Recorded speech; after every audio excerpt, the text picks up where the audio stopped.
Auto rồi.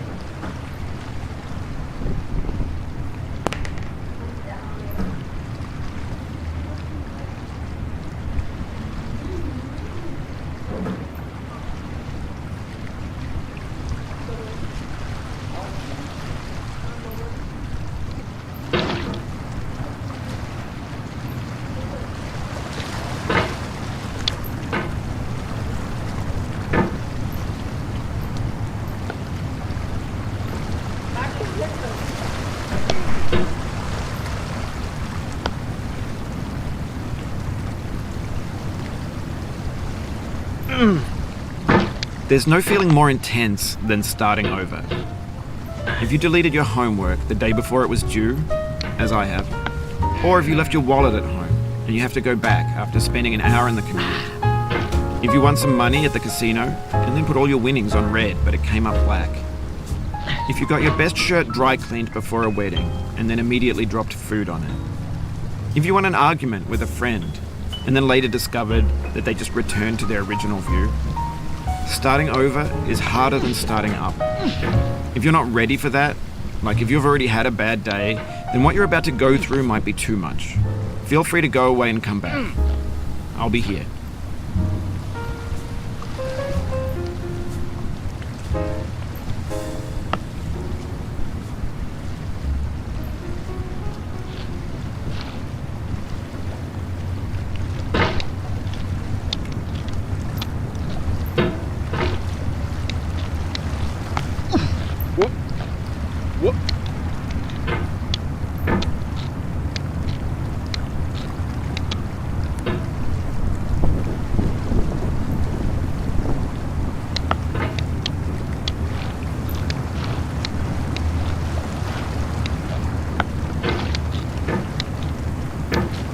Alright, thanks for coming with me on this trip.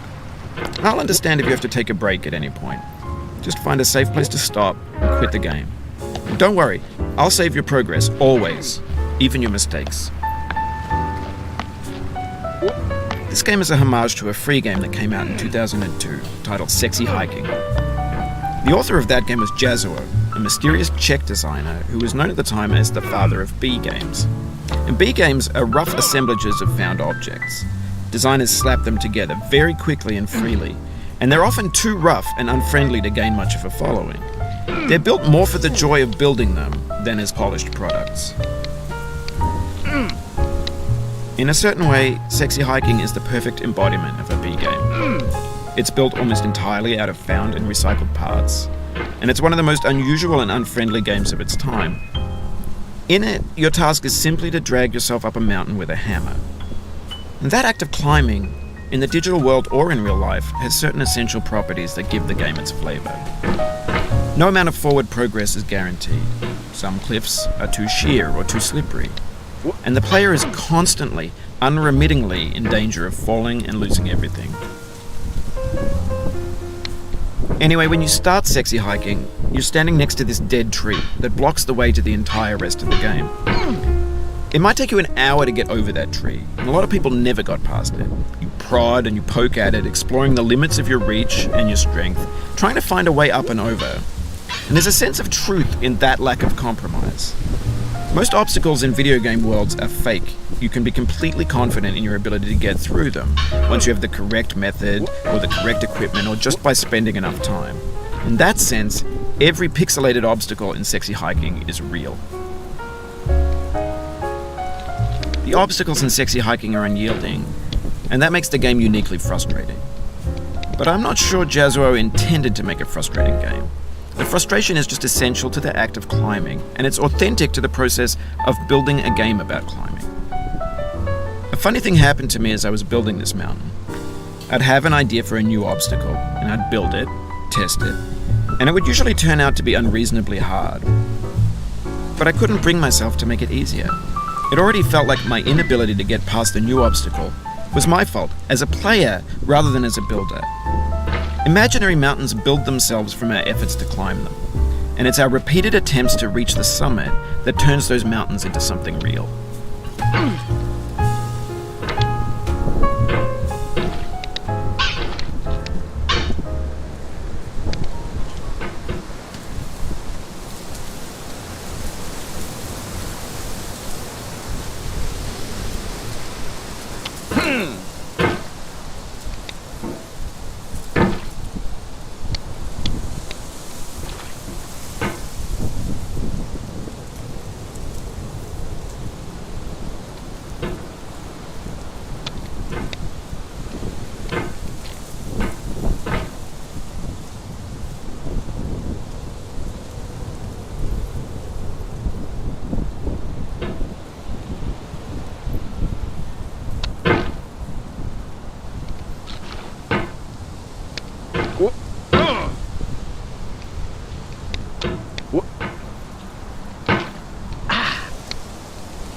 Oh, you just lost a lot of progress.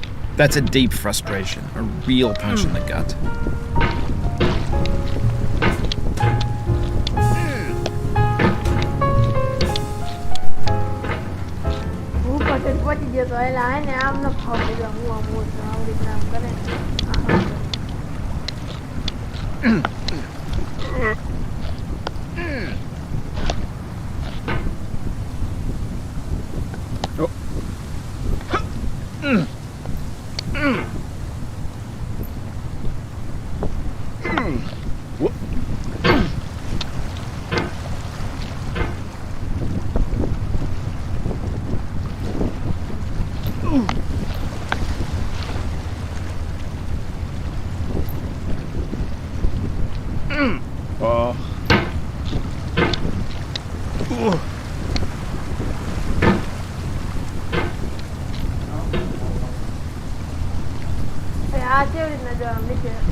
Oof, sorry about that.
Oh, it happened again. Keep on trying. Don't let it get to you.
When you're building a video game world, you're building with ideas. And that can be like working with quickset cement. You mold your ideas into a certain shape that can be played with, and in the process of playing with them, they begin to harden and set until they're immutable, like rock. And at that point, you can't change the world, not without breaking it into pieces and starting fresh with new ideas.